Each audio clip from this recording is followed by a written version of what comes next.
cumprimentar a todos com a gloriosa paz do Senhor Jesus.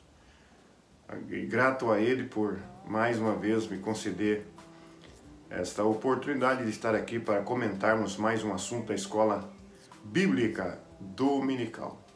Quero então fazer uma breve oração para continuarmos com esta escola. Eterno, soberano Deus e eterno de Israel, Senhor, diante da Tua presença, mais uma vez eu estou agradecido por esta maravilhosa oportunidade. Fale conosco através desta palavra, alimenta-nos, ó Deus. Senhor, fala com todos aqueles que estarão conosco, nos acompanhando neste momento. Em nome de Jesus eu te peço hoje sempre. Amém. Meus irmãos, como já disse, estamos aqui para mais uma escola bíblica dominical para comentar com toda humildade e simplicidade esse assunto que tem como o título com Deus não se brinca. Vou repetir mais uma vez o título. Com Deus não se brinca. É o título, o tema do assunto que nós iremos comentar nesta oportunidade. Eu quero ler aqui o texto básico deste assunto que está lá em Deuteronômio, capítulo 5, versículos 1 ao 15. Eu quero fazer essa leitura porque é muito importante dentro desse texto aqui que nós iremos comentar esse assunto que tem o tema com Deus não se brinca. Vamos ler Deuteronômio, capítulo 5, versículo 1 ao 15. E chamou Moisés a todo Israel e disse-lhes: Ouve, ó Israel, os estatutos e juízos que hoje vos falo aos ouvidos, e aprendê-lo-eis e guardá-lo-eis para os cumprir. O Senhor nosso Deus fez conosco concerto em Horebe. Não foi com nossos pais que fez o Senhor este concerto, senão conosco, todos os que hoje aqui estamos vivos. Face a face o Senhor falou conosco no monte do meio do fogo. Naquele tempo eu estava em pé entre o Senhor e vós, para vos notificar a palavra do Senhor. Porque temestes o fogo e não subistes ao monte, dizendo: Eu sou o Senhor teu Deus, que te tirei da terra do Egito, da casa da servidão. Não terás outros deuses diante de mim. Não terás para ti imagem de escultura, nem semelhança alguma do que há em cima no céu, nem embaixo da terra, nem nas águas debaixo da terra. Não te encurvarás a elas, nem as servirás. Porque eu, Senhor, teu Deus, sou Deus zeloso, que visito a maldade dos pais sobre os filhos, até a terceira e quarta geração daqueles que me aborrecem. E faço misericórdia em milhares aos que me amam e guardam os meus mandamentos. Não tomarás o nome do Senhor teu Deus em vão, porque o Senhor não terá por inocente ao que tomar o seu nome em vão. Guarda o dia de sábado para o santificar, como te ordenou o Senhor teu Deus. E 6 dias trabalharás e farás toda a tua obra. Mas o 7º dia é o sábado do Senhor teu Deus. Não farás nenhuma obra nele, nem tu, nem teu filho, nem tua filha, nem o teu servo, nem a tua serva, nem o teu boi, nem o teu jumento, nem animal algum teu, nem o estrangeiro que está dentro de tuas portas, para que o teu servo e a tua serva descansem como tu. Versículo 15, para encerrar a leitura. Porque te lembrarás que fosse servo na terra do Egito, e que o Senhor teu Deus te tirou dali com mão forte e braço estendido. Pelo que o Senhor teu Deus te ordenou que guardasses o dia de sábado. Esta foi a ordenação ou a lei que Deus deu ao povo de Israel. Moisés está aqui agora, né, repetindo os 10 mandamentos ao povo de Israel no capítulo 5 do livro de Deuteronômio. E esse é, sim, o texto básico da nossa escola, né, no dia de hoje. Nós temos como versículo-chave desta lição, desse assunto, Deuteronômio capítulo 4, versículo de número 24, que nos diz: porque o Senhor teu Deus é um fogo que consome, um Deus zeloso. Por isso está aí o título, né? O tema: com Deus não se brinca, porque Deus é um fogo consumidor e é um Deus zeloso. O nosso Deus é um Deus muito sério, um Deus que não brinca em hipótese alguma. Não há brincadeira, não há brincadeira em Deus. Ele é muito sério com tudo quanto ele falou, principalmente com suas palavras, muito reto, íntegro, o nosso Deus, ou seja, o único Deus verdadeiro ao qual servimos. O Deus que, quando é escrito o nome, é com D maiúsculo, porque ele é o único Deus verdadeiro. Quando se refere a outros deuses, né, até a forma de escrever é diferente. O nome é Deus, na verdade, mas é com D minúsculo, porque são deuses falsos, inventados pelos homens, pelas criaturas, né? Ou a criatura que Deus criou, que é o ser humano. Então, verdadeiro mesmo, só existe um Deus, que é o Deus de Israel, que também é o nosso Deus, Criador dos céus e da terra e de tudo que nela há. Esse é o único Deus verdadeiro. E a Ele toda a honra e toda a glória seja dada nesse momento, para todo sempre, para todo o sempre. Amém? Vamos continuar. Né? Nós temos aqui um alvo a ser alcançado com esta lição, com esse estudo, que nós iremos aprender que Deus é perfeito e sério em todos os seus propósitos. Foi isso que eu disse. Vamos aprender aqui que Deus é perfeito e sério em todos os seus propósitos. Nós devemos colocar isso na nossa mente, no nosso coração, e jamais, em hipótese alguma, fazer a brincadeira usando o nome de Deus ou referindo-se a Deus. Nós, seres humanos, nós gostamos, às vezes, né, de fazer algumas brincadeiras, contar algumas anedotas. Isso é do ser humano. Mas, referindo-se à pessoa do nosso Deus, ele é santo e ele é muito sério, ele é perfeito. E Deus o nosso Deus não é o Deus de brincadeira. Então, com Deus não se brinca. Quando referimos a Deus, precisamos tratar o nosso Deus com muita seriedade, né? Com muita seriedade, porque Ele é sério. Vamos continuar, né? Aqui, rapidamente, inclusive até já fizemos, né?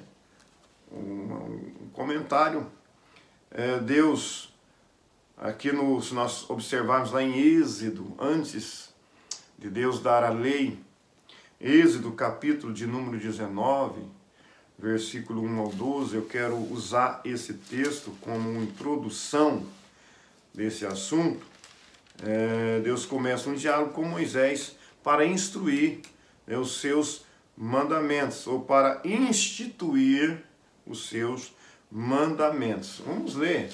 É uma leitura aqui um pouco extensa, mas é necessário. Eu faço questão de ler aqui para os irmãos ou com os irmãos esses versículos. Interessante, está aqui o começo de praticamente tudo, porque foi quando foi antes de Deus instituir a lei, que seria a base, aí, o regimento para o povo de Israel, a nação que Deus havia escolhido.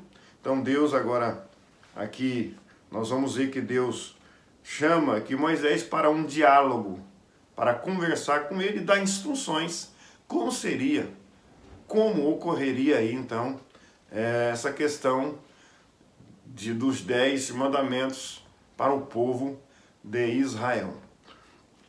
Então vamos aqui, 19 de Êxodo, versículo 1 até o 12, diz: ao terceiro, deixa eu pegar a Bíblia aqui, vai ficar melhor de ler.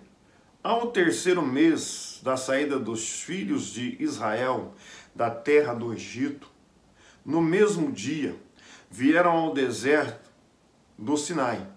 Tendo partido de Refadim, vieram ao deserto de Sinai e acamparam-se no deserto. Israel, pois ali, acampou-se defronte do monte. E subiu Moisés a Deus, e o Senhor o chamou do monte, dizendo: assim falarás à casa de Jacó e anunciarás aos filhos de Israel: vós tendes visto o que fiz aos egípcios, como vos levei sobre as asas de águias e vos trouxe a mim. Agora, pois, se diligentemente ouvires a minha voz, e guardares o meu conserto, então sereis a minha propriedade peculiar dentre todos os povos, porque toda a terra é minha. E vós me sereis reino sacerdotal e povo santo. Estas são as palavras que falarás aos filhos de Israel. E veio Moisés e chamou os anciãos do povo e expôs diante deles todas essas palavras que o Senhor lhe tinha ordenado. Quais palavras? Essas que eu li até o versículo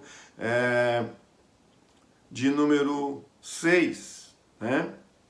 Então todo o povo respondeu a uma voz e disse: tudo o que o Senhor tem falado, faremos. E relatou Moisés ao Senhor as palavras do povo. Moisés aqui, intermediária entre o povo e Deus. Deus falou com Moisés, Moisés falou ao povo. O que o povo falou, Moisés falou também a Deus.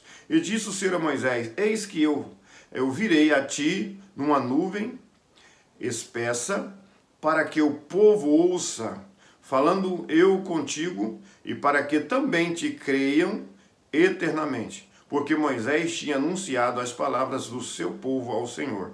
Diz também o Senhor a Moisés: vai ao povo e santifica-os hoje e amanhã, e lavem eles as suas vestes, e estejam prontos para o terceiro dia, porquanto no terceiro dia o Senhor descerá diante dos olhos de todo o povo sobre o monte Sinai, e marcarás limites ao povo em redor, dizendo: guardai-vos que não subais o monte, nem toqueis o seu termo.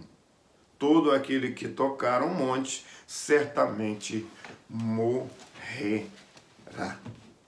Então está aí, né, esses versículos que lemos, que foi o diálogo do nosso Deus com Moisés, e de Moisés com o povo de Israel, transmitindo aquilo que Deus havia falado antes, né, de anunciar as leis ou os 10 mandamentos que fora escrito em tábuas de pedra. Deus ali passando, né, as coordenadas através de um diálogo com o seu servo Moisés, que foi o escolhido para então tirar o povo da escravidão do Egito, das mãos da garra de Faraó, ao qual ficaram ali mais de 400 anos.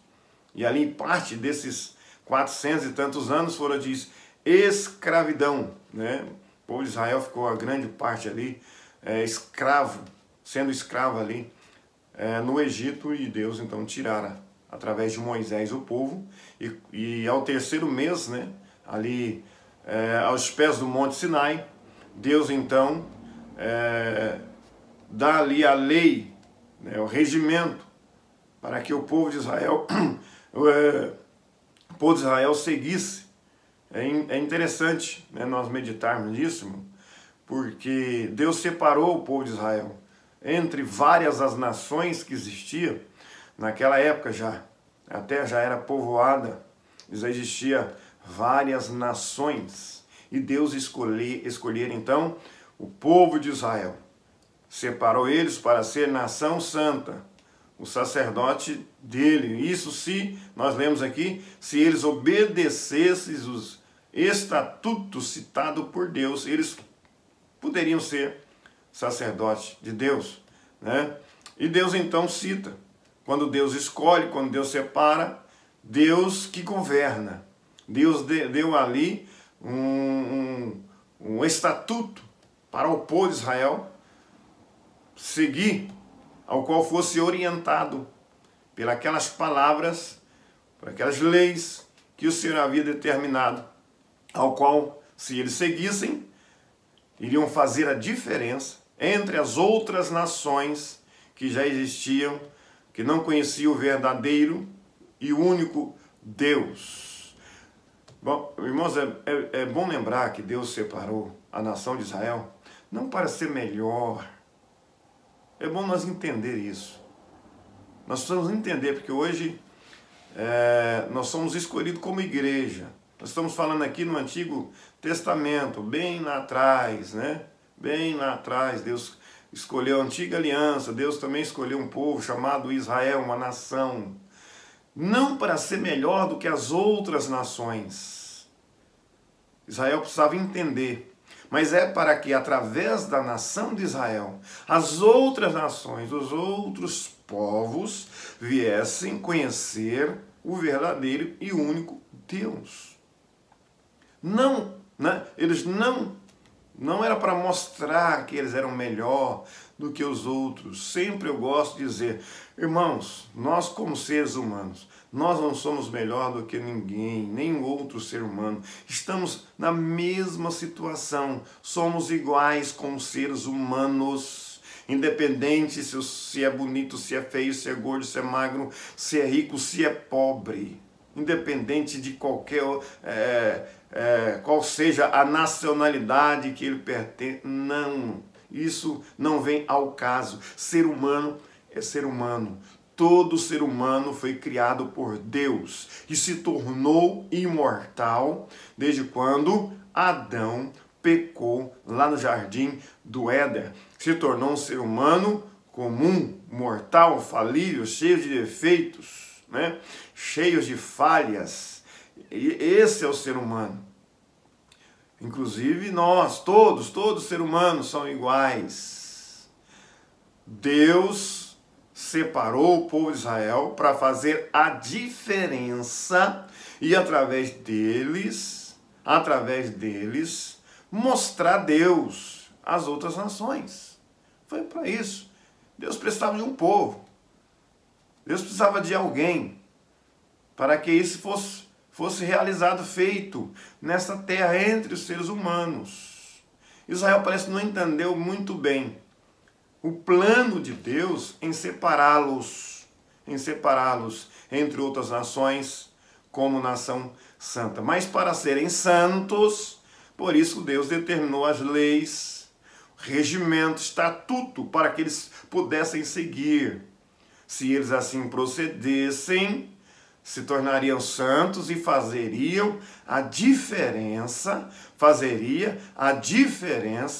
entre as outras nações. Para isso Deus separou o povo de Israel. Eu creio que fui claro, né, na minha colocação aqui, porque Deus separou o povo de Israel naquela época entre outras nações, porque Deus precisaria de um povo diferente, que propagasse através dos seus feitos, citado, né, através da obediência às leis que Deus havia citado, naquelas pedras de tábuas de pedra, né, ali foi o próprio Deus que escreveu, saiu de Deus, da boca de Deus, aquelas palavras, aqueles mandamentos ali, foi Deus que instituiu para que o povo pudesse seguir. E aí sim, fazeria a diferença, não os tornariam melhores. Mais uma vez eu volto a dizer, não fazia do povo de Israel melhor do que as outras nações, não como nação, não, fazeria deles um povo diferente, e através das atitudes, quem sabe, por obedecer os estatutos de Deus, as outras nações chegaria-se a Deus. Mas não foi muito bem isso que aconteceu, porque o povo de Israel tendeu-se a desobedecer a Deus. E fica aí a mensagem. Hoje não é diferente. A igreja foi instituída nessa nova aliança. Após Cristo, Jesus ali na cruz do Calvário iniciou uma nova etapa. E separou e escolheu a igreja de Cristo Jesus na terra, para fazer a diferença. E por isso, quando nós lemos o Sermão do Monte, Jesus ali estava reformulando os 10 mandamentos. O irmão já observou isso? João já parou para observar que Jesus pegou os 10 mandamentos ali e foi reformulando a forma errônea que os escribas e fariseus, principalmente, ou seja, os judeus interpretavam durante tantos anos, interpretou errado, e a coisa foi só piorando ao ponto de distanciarem totalmente da presença de Deus. Aí veio Jesus trazendo uma nova época, uma nova era, né? E pegou ali os 10 mandamentos no Sermão do Monte, primeiro sermão de Jesus Cristo, antes de iniciar o seu ministério, e falando ali como seria o reino de Deus. O reino de Deus. Como seria o comportamento para os cristãos diante do povo, aqueles que iam seguir a Cristo.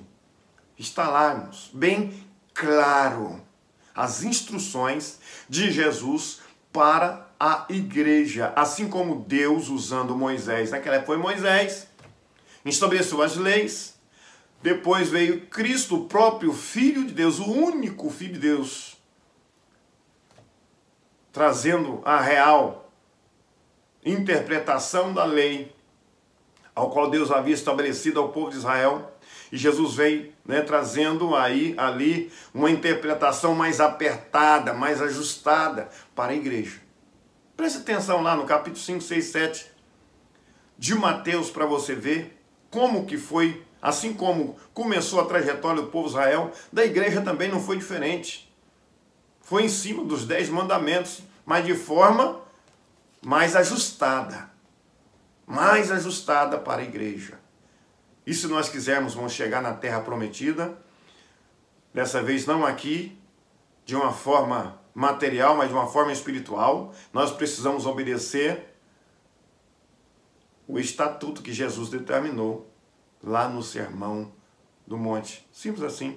Leia capítulo 5, 6 e 7 de Mateus, e você vai entender qual é a forma, qual é a maneira de ser crente para ir morar no céu. Amém? Exclusividade de Deus. Irmãos, Deus propõe tomar a Israel como sua propriedade peculiar diante de todos os povos. Está lá em Êxodo capítulo 19, versículo 5. Se a nação se comprometer a preservarem em si mesmo quatro características particulares de Deus. Nós vamos decorrer isso aqui.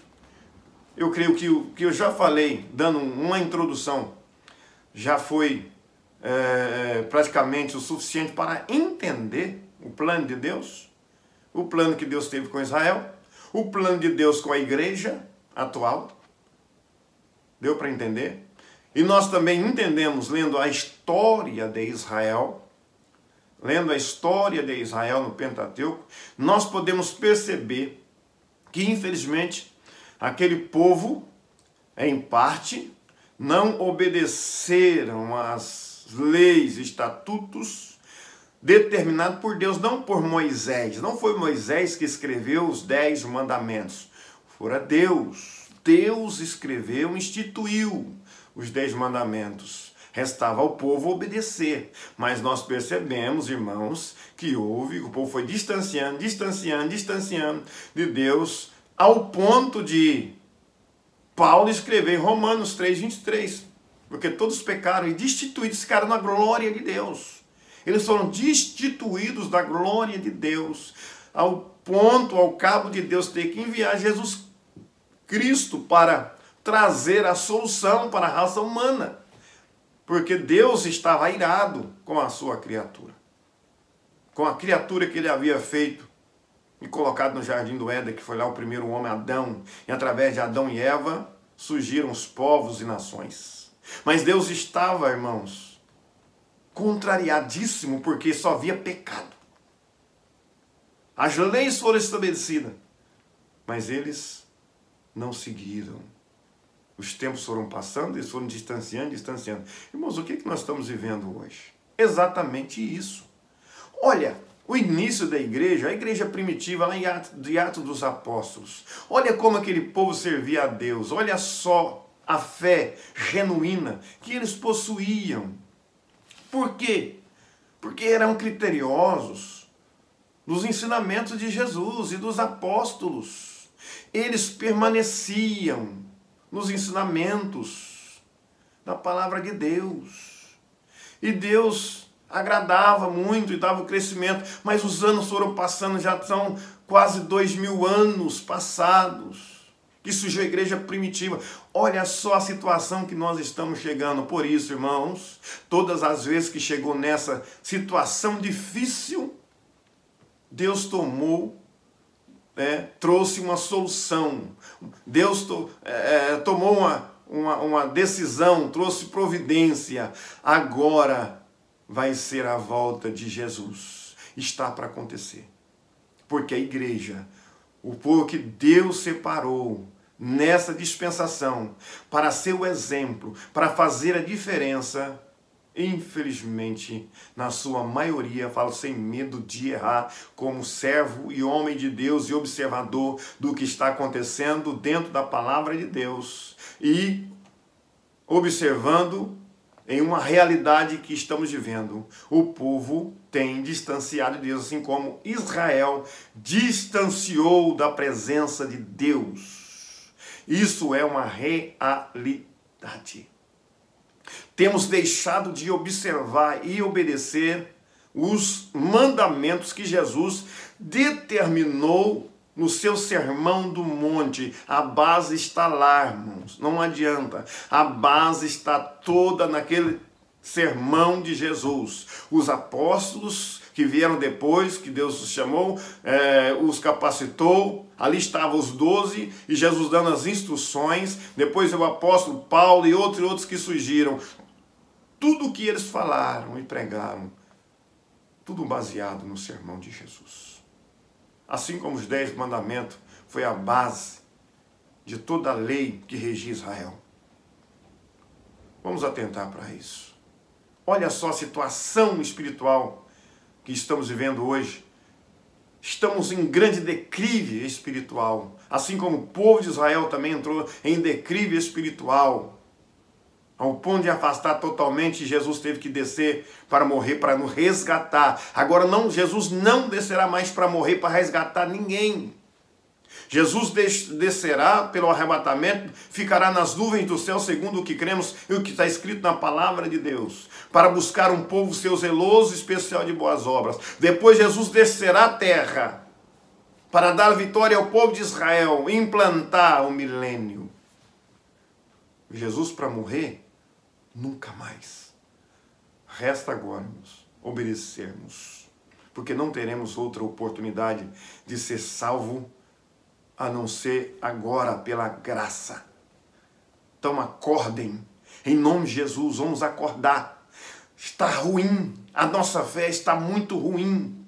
Estamos distanciando e entrando, irmãos, nas artimanhas de Satanás, caindo nas artimanhas do inimigo através das coisas que têm acontecido neste mundo. O diabo tem usado todas as ferramentas possíveis para nos enganar, para nos iludir. Ei, você está sendo iludido. Voltem a obedecer os ensinamentos de Jesus, para estabelecer as leis, para que o povo de Israel fosse um povo mesmo santo e receber a lei. Deus falou para Moisés, fala para o povo separar. Separar. Foram 3 dias de santificação. Fala para o povo lavar as vestes. O que é isso, lavar as vestes? Deixar o pecado, porque o pecado mancha as nossas vestes espiritual. Hoje é espiritualmente falando, não é veste feito de pano de algodão, mas são as vestes espirituais, e muitos têm manchado as suas vestes espirituais, porque têm deixado de seguir, de obedecer, de andar segundo os estatutos, mandamentos do nosso Senhor Jesus Cristo. Então Deus foi claro, e Moisés foi lá e falou para o povo, Deus falou assim, assim e assado. Se vocês quiserem ser nação santa, povo escolhido, sacerdote de Deus, precisa seguir isso e isso. Deus determinou isso para que seja feito. E os anciãos falaram, tudo que Deus falou, nós vamos seguir. No começo seguiram, mas depois foram distanciando. É o que está acontecendo com a igreja. E agora, irmãos, mais uma vez eu volto. A atitude de Deus para com este mundo está escrito na palavra de Deus. Isso não é oculto para ninguém, é só ler a Bíblia. Agora Jesus vai voltar outra vez, mas para buscar o seu povo, não para morrer, para resgatar ninguém. O resgate agora vai ser diferente, de outra forma, não pela morte de Cristo, não. Foi só 2000 anos atrás que Jesus veio e deu uma outra chance para nós. Agora, se quiser ser salvo, nós precisamos então obedecer os ensinamentos de Jesus para fazermos a diferença e sermos santos, para habitar no céu. Tem que ser santo, senão não irá habitar. Então está aqui 4 características, vamos falar. Eu não vou parar muito, porque já assisti o comentário aqui, uma forma panorâmica, que já deu para entender o que esse assunto está dizendo. E mais uma vez eu volto a dizer, com Deus não se brinca, e há muita gente brincando com Deus. Muitos crentes brincando com Deus. Isso aqui vale para hoje, viu, irmãos? Não é só para o povo de Israel que valia, não. Vale para a igreja. Com Deus não se brinca. Deus determinou, né, aqui a sua lei, e o povo precisava seguir, porque Deus não é Deus de brincadeira. A primeira característica que nós vamos ver é a exclusividade de Deus. Lá em Deuteronômio capítulo 5, versículo 7, diz, não terás outros deuses diante de mim, né? Ou se não, Êxodo 20, versículo 3, que diz, não terás outros deuses diante de mim. Exatamente isso. Deus exige exclusividade. Aqui Deus já estava citando a lei para Moisés, para o povo de Israel. Que o povo de Israel viveu no Egito e ali era um país, uma nação que adorava deuses feitos por mão de homens. Existiam muitos deuses, vários deuses que os egípcios adoravam. Era um povo, uma nação idólatra, que não adorava o verdadeiro Deus, o Criador de todas as coisas. Então o povo de Israel com certeza havia pegado algumas práticas, foram mais de 400 anos, ali misturado com os egípcios. E eu não tenho dúvida Olha para nós, a nossa geração, olha o povo, irmãos. Olha hoje. Temos pegado, infelizmente, embora pertencendo à cultura de Cristo, mas a igreja tem se misturado com a cultura do mundo, ao qual é regido por Satanás. A Bíblia diz que o mundo jaz no maligno. Por isso, vamos prestar atenção. Nós pertencemos ao reino de Deus. Então, aqueles que pertencem ao reino de Deus, ele anda segundo os estatutos de Deus. E Deus não permite que nós dividimos ele com outros deuses. Deus exige exclusividade. Era isso que Deus estava exigindo do povo de Israel, para que eles não adorassem, não fizessem, não tivessem outros deuses diante de Deus. Não é que Deus, irmãos,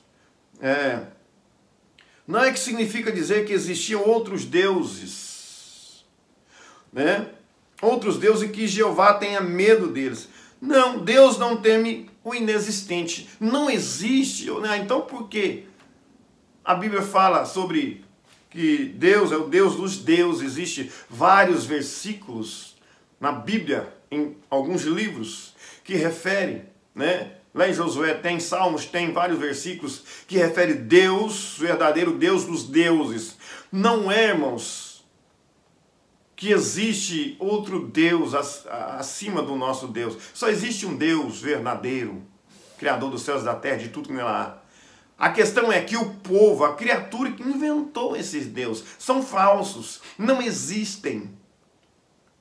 Isso é meramente criação do ser humano, por não acreditar em Deus, que todo ser humano necessita de Deus. A prova está aí. Quando eles não creem no verdadeiro Deus, eles criam deuses, mas contando que todos precisam de Deus, porque fomos formados por Deus. Há uma necessidade, o homem necessita de Deus. Agora, quando não crê no verdadeiro Criador, o Deus único, eles forjam Deus, eles criam deuses falsos, de esculturas, imagem de esculturas. É isso que eles fazem. Mas são criaturas feitas por mão de homens, que não existe. Deus não teme o inexistente, e nem o existente, porque Deus está acima de todas as coisas. Ele é soberano. O Deus que sirvo, o Deus que nós servimos, o Deus da igreja, o único, ele é soberano. E a ele toda honra e toda glória seja dado para todos sempre, mais uma vez eu digo. Então, a exigência de Deus, primeira característica, Deus já logo fala assim, ó, não terás outros deuses diante de mim. Primeira coisa que Deus já escreveu, não terás outros deuses diante de mim. Eu sou único. Deve adorar somente a mim. Será que o povo de Israel obedeceu isso? Está provado, né? Que em várias partes, se você ler aí, que não. Houve muita desobediência.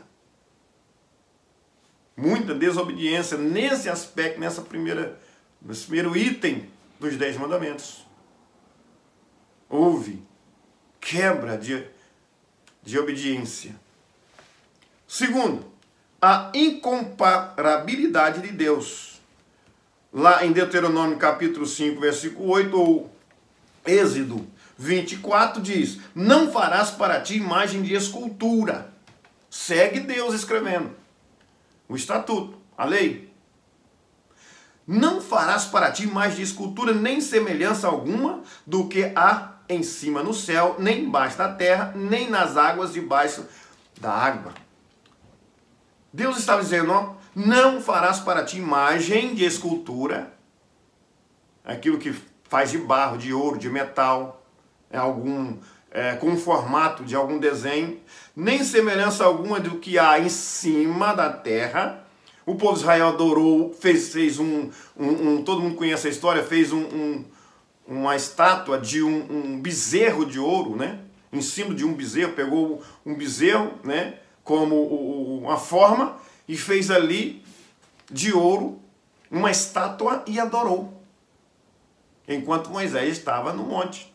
Lá embaixo ele estava fazendo exatamente o que Deus estava repugnando e colocando na lei, nas tábuas. Então não poderia usar semelhança do que está em cima do céu, nem embaixo da terra, nem nas águas debaixo da terra.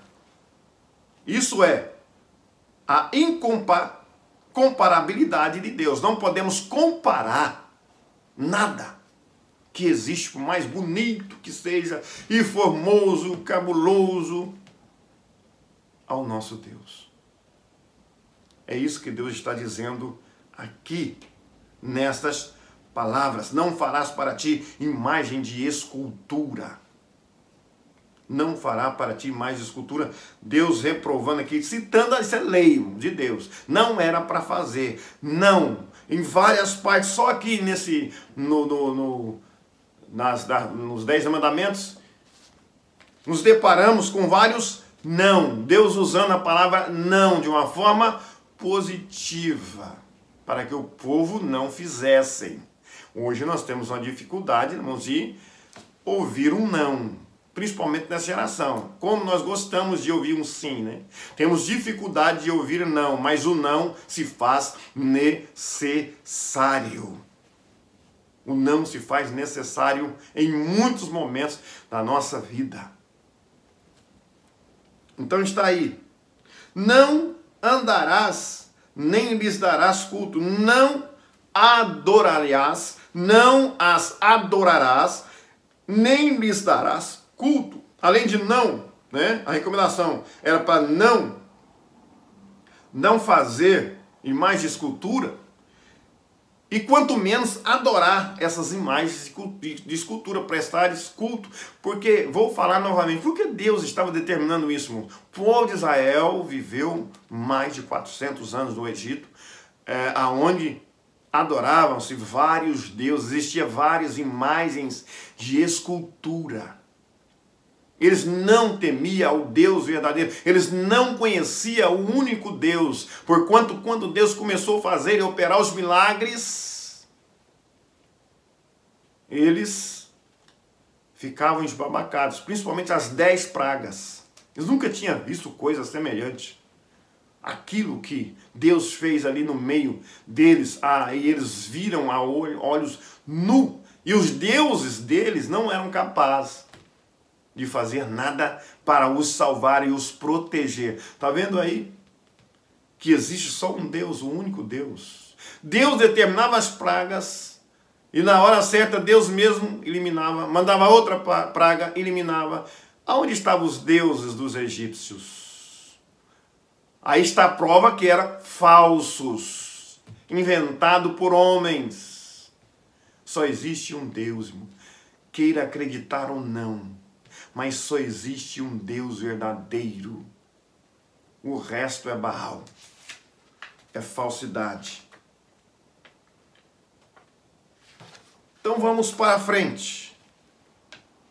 A santidade de Deus, né? Nós vimos aí a exclusividade de Deus, a incomparabilidade de Deus. Deus não se compara a nada, nós não podemos comparar Deus a nenhuma outra coisa. Ele é incomparável, ele é único e verdadeiro, né? E devemos adorar somente a Ele, exclusivamente a Ele. Alguém poderá dizer, eu sou crente há muitos anos, nunca adorei outro Deus. Irmãos, idolatria. Deixa eu fazer mais um rápido comentário aqui, precisamos avançar. Idolatria não é só quando alguém se curva diante de uma imagem de escultura. Não. Existem outras formas de idolatrar, de praticar idolatria, de colocar coisas acima de Deus. Tudo aquilo que eu coloco acima de Deus, que tira, né, a minha prioridade que eu devo ter em Deus, isso se torna idolatria. Há muitos idolatrando filhos, idolatra carro, idolatra bicicleta, idolatra esposa, esposo, idolatra internet. Hoje o diabo levantou aí, né? Algo que muitos têm idolatrado, têm ocupado a maioria do seu tempo, navegando na internet através das ferramentas que existem, Facebook, Instagram, Twitter, YouTube, WhatsApp, e por aí segue. E outros aplicativos que existem todo dia surgindo novos aplicativos, e vai surgir muitos outros para roubar o tempo. E muitos já não dedicam a sua vida, mas isso é idolatrar.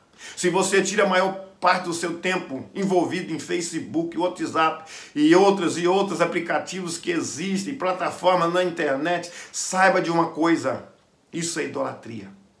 Você já não ora mais, você já não lê a Bíblia mais. A forma de idolatria hoje, irmãos, mudou. O diabo mudou a estratégia para prender-nos e fazer com que nós praticamos o pecado da idolatria. Não é mais através de mais escultura. Não, o diabo evoluiu, ele acompanha a tecnologia, ele usa todas as ferramentas que ele possa usar para que nos tire da presença de Deus. Preste atenção. Você orava, você dedicava, você lia a Bíblia mais com frequência. De repente você foi afastando, deixando e deixando ser envolvido pela internet. Você já parou para pensar isso? Isso é uma forma de idolatria. Você está colocando essas coisas acima de Deus. Você está ocupando mais o seu tempo com essas coisas do que um tempo que deveria ser ocupado nas coisas de Deus ou na presença de Deus. Isso é idolatria. Há muitos idólatras hoje e pensando que não é idólatra, porque não se curva diante de uma imagem de escultura. Se curvar diante da imagem de escultura é uma das formas de praticar idolatria pelo ser humano. De prática. Isso é uma das formas. Mas existem muitas outras maneiras. Muitas outras formas ao qual muitos estão praticando e pensando que não é idólatra e é um idólatra. Preste atenção. A santidade de Deus. Não tomarás o nome do Senhor teu Deus em vão, porque Deus é santo. Deus não permite que tomamos o nome dele em vão.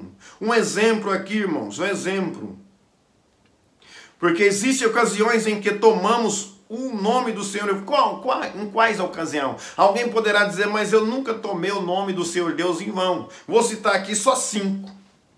Ao qual o comentarista colocou aqui, nessa questão aqui, ó. A santidade, nós estamos vendo 4 características. A primeira foi a exclusividade de Deus, a incompatibilidade de Deus, tudo está escrito aí nos 10 mandamentos, a santidade de Deus. Não tomarás o nome do Senhor Deus em vão, porque Deus é santo e Deus não permite que o seu nome seja usado aí de qualquer maneira, de qualquer forma.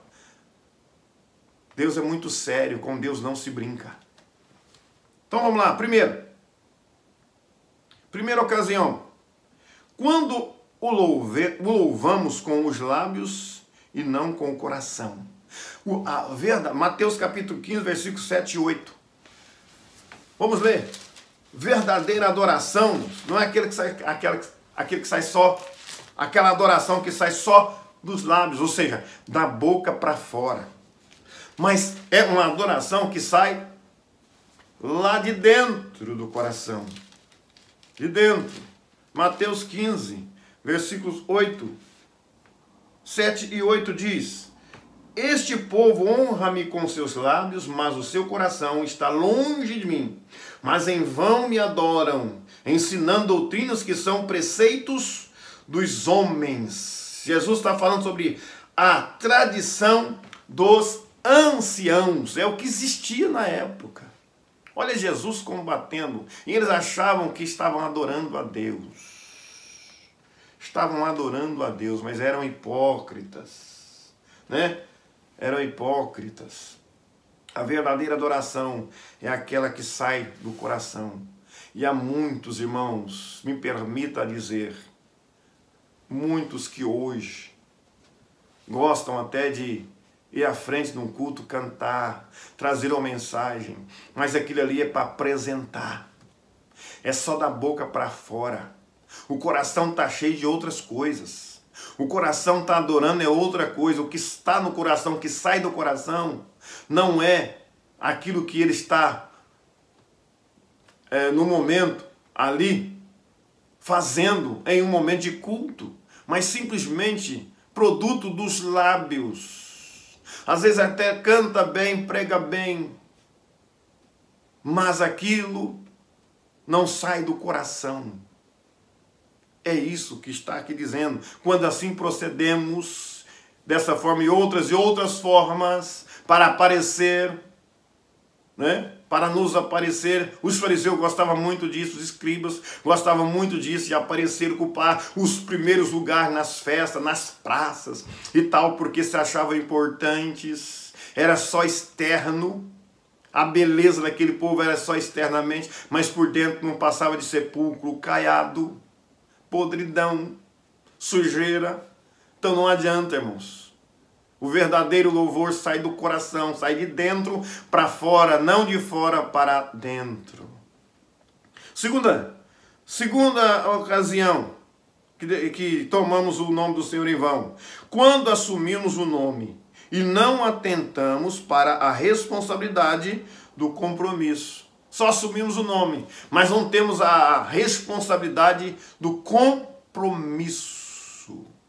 Usamos o nome de Deus, pronunciamos o nome de Deus, mas não temos a responsabilidade do compromisso. Terceiro, quando pensamos de nós acima do que convém. Quando pensamos de nós acima do que convém. Quando eu penso, né, irmãos, de mim mesmo aquilo que eu não deveria pensar. Sabe da forma que eu devo pensar, do que eu sou? Vaso de barro, criatura, ser humano falível, cheio de defeitos. É isso que nós devemos pensar que somos. Não pensar que somos melhor, ou que não sei o que, e coisa e tal. Não, irmãos, diante de Deus nós não passamos de... Isaías falou que até as obras de justiça é como trapos de imundícia. É isso que Isaías compara. Até as obras de justiça. O quanto nós somos, irmãos, faltosos. O quanto somos frágeis diante de Deus. E se eu penso de mim mesmo acima do que convém, isso eu estou usando o nome de Deus em vão, porque eu sou um cristão.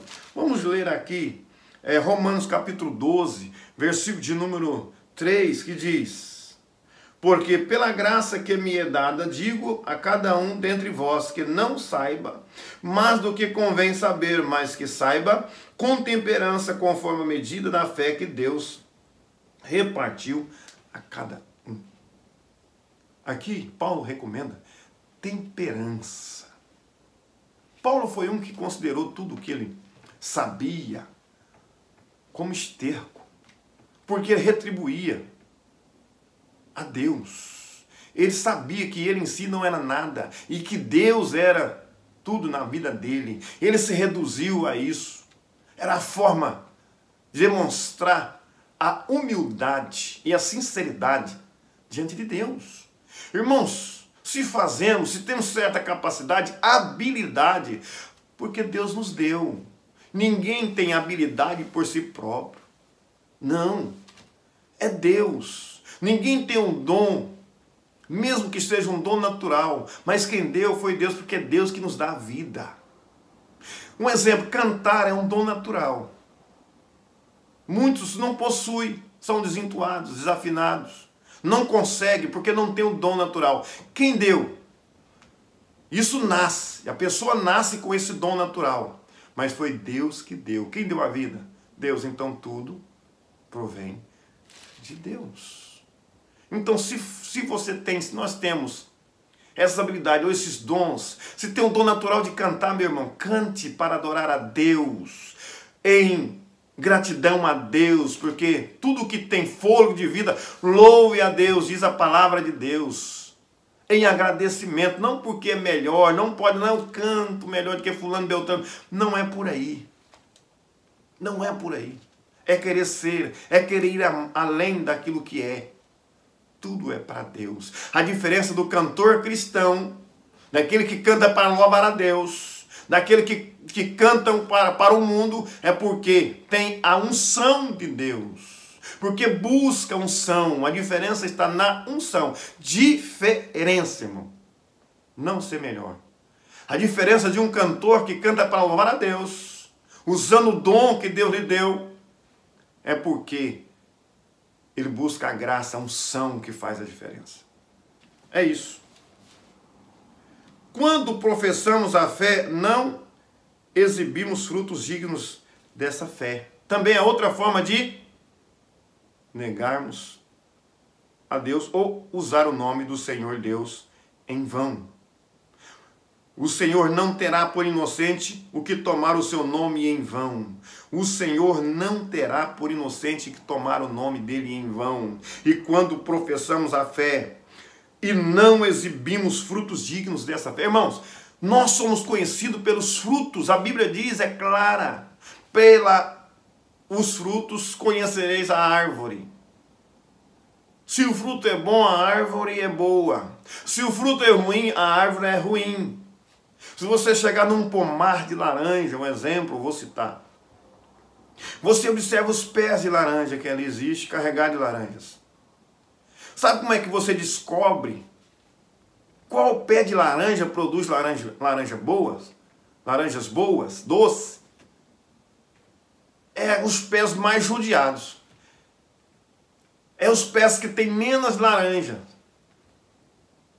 São os melhores. Porque é ali que o povo mais frequenta para tirar laranja. Joga pau, joga pedra para derrubar laranja. O pé fica judiado. Mas quando você chega e vê, observa, alguns pés estão com as laranjas todas praticamente, outros, por que isso?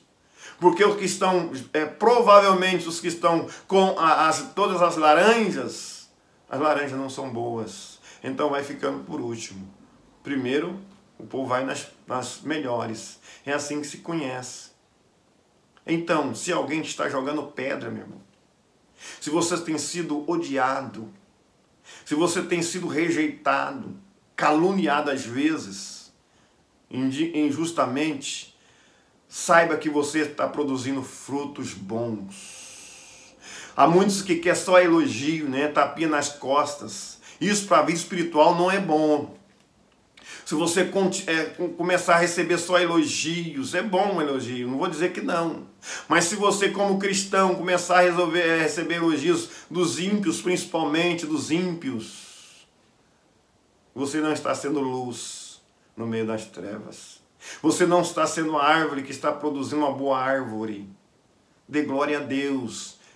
Exalte a Deus, porque você não está usando o nome do Senhor Deus em vão, se assim estiver acontecendo na sua vida. Mas se você não estiver, se você professa a fé e não está exibindo frutos dignos dessa fé, você está sim usando o nome do Senhor Deus em vão. Outra coisa, quinta, né?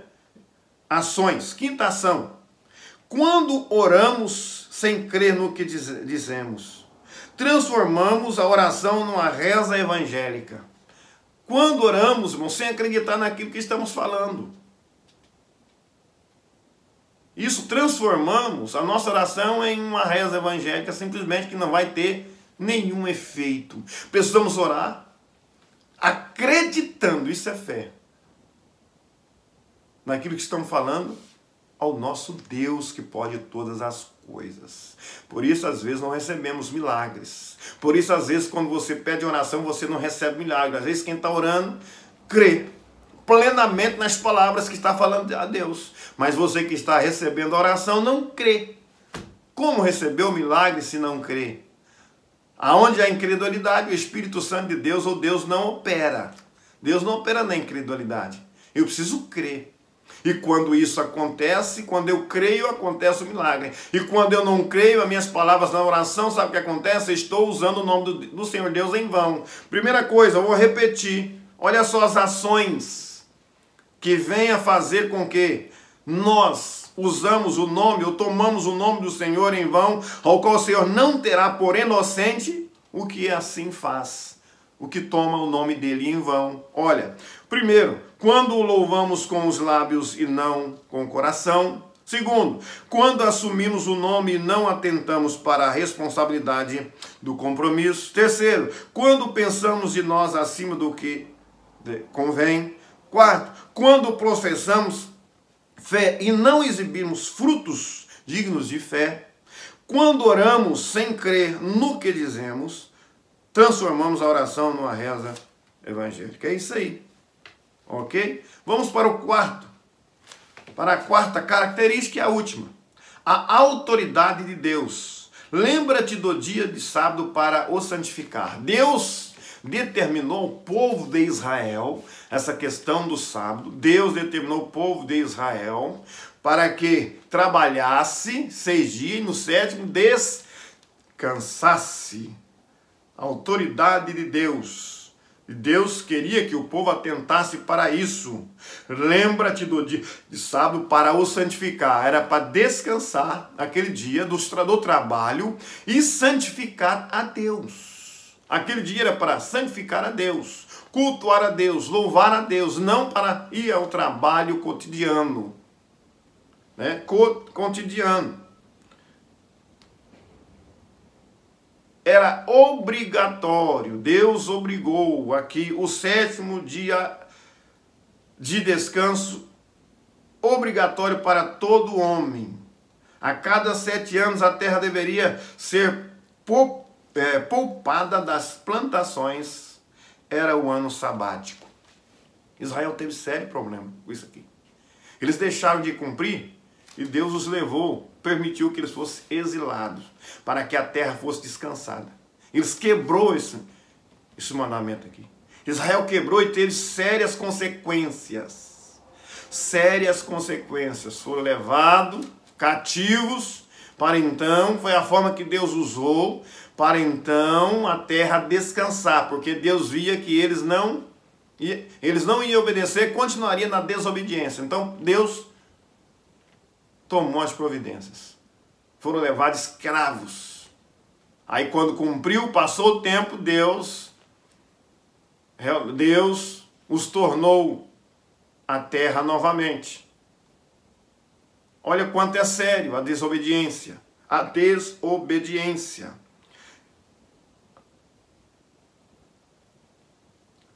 E nós, evangélicos? Aqui fala dos israelitas, sobre o sábado, que era uma lei para o povo de Israel. E nós? E nós, evangélicos, que guardamos o domingo, que razão temos para tal comportamento? Somos até taxados aí, né, mal interpretados, sobre essa questão do domingo. Mas nós temos razão aqui dentro da Bíblia. Várias razões. A primeira, razão fundamental é Cristo ressuscitou no domingo. Essa é a razão fundamental. Agora, irmãos, devemos prestar atenção, né? Porque há muitos que não tiram nenhum dia para agradecer a Deus, para adorar a Deus, para santificar a Deus. Também está desobedecendo. Fica atento. Segundo, Cristo apareceu ressurreto aos discípulos no domingo. Outra, quarta, ou seja, terceira, outra aparição aos discípulos se deu num domingo. Estou falando sobre as razões de nós, evangélicos, cristãos. Quarto, o Espírito Santo foi dado à igreja num domingo. A primeira referência está lá em João 21. A segunda referência está lá em João 20, 19. A terceira referência está lá em João 20, 26. E agora a quarta referência. O Espírito Santo foi dado à igreja num domingo. Atos 2, 1.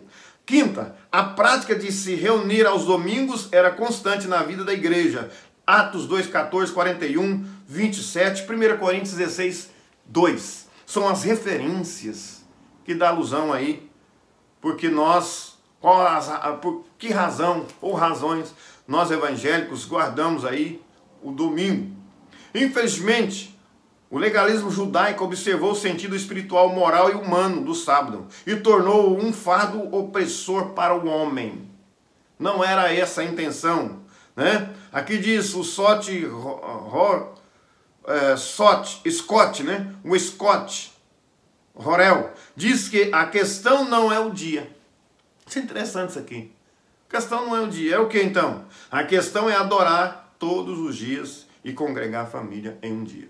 Essa era a questão que Deus estabeleceu para Israel. Adorar a Deus todos os dias, e o sábado era tirado para que eles pudessem congregar a família e santificar a Deus. E nós, igreja, é comum, é natural, né, ter o dia de domingo para irmos à igreja em família adorar ao Senhor. A questão não é o dia, né? O que está, a forte questão é adorar todos os dias e congregar a família em um dia. Isso é importante. Achei importante esse comentário aqui.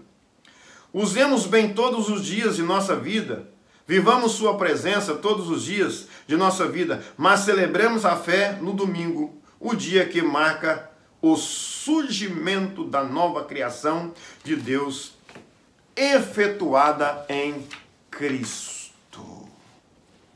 Um dia da semana pertence a Deus. Reconhece a autoridade de Deus, guardando o dia do repouso, visto que esse dia lembra que Deus é o Criador e sustentador a quem devemos culto.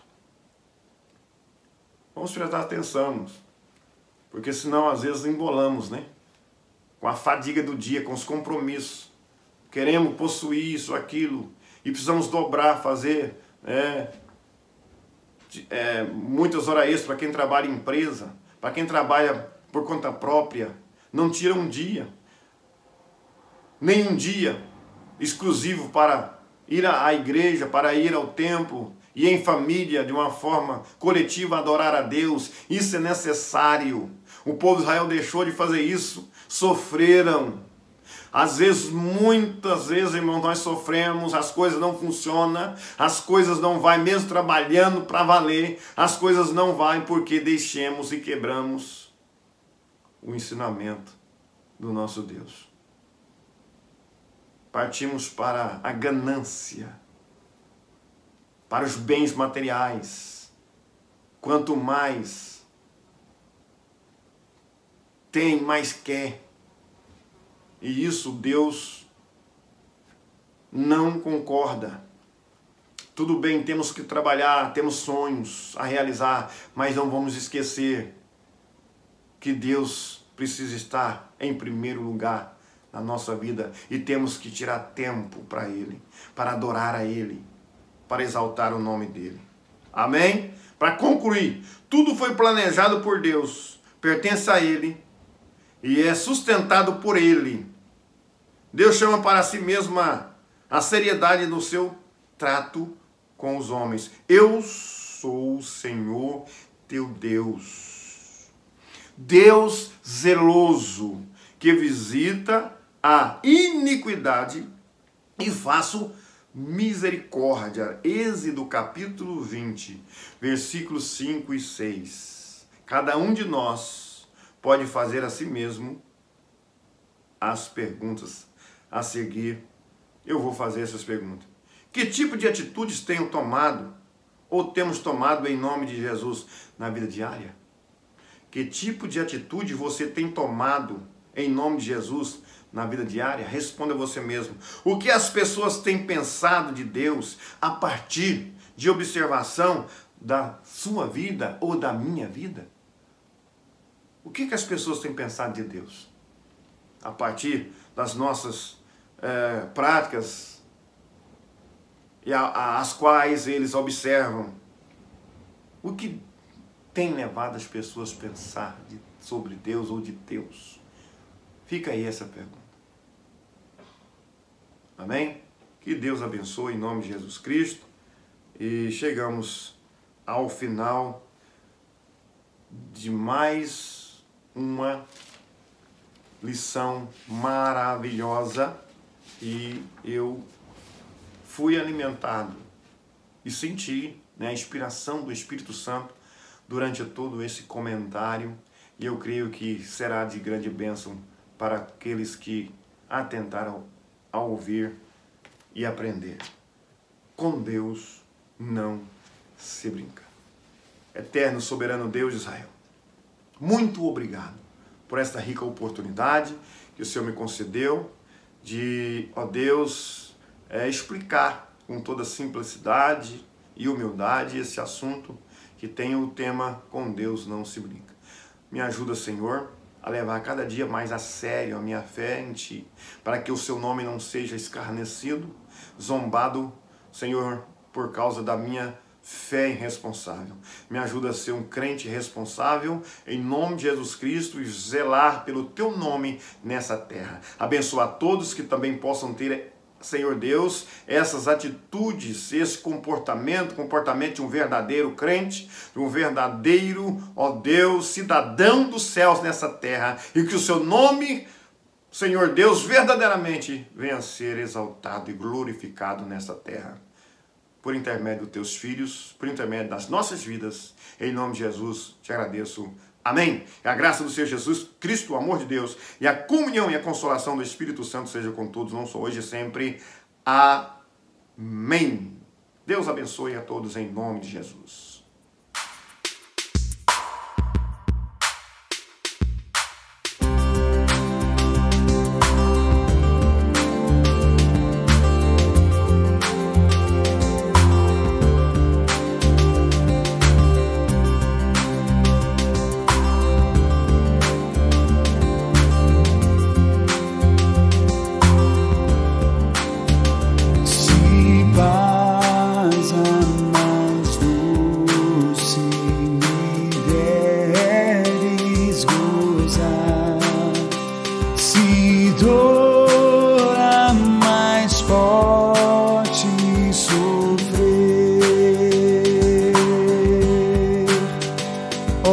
Seja o que for.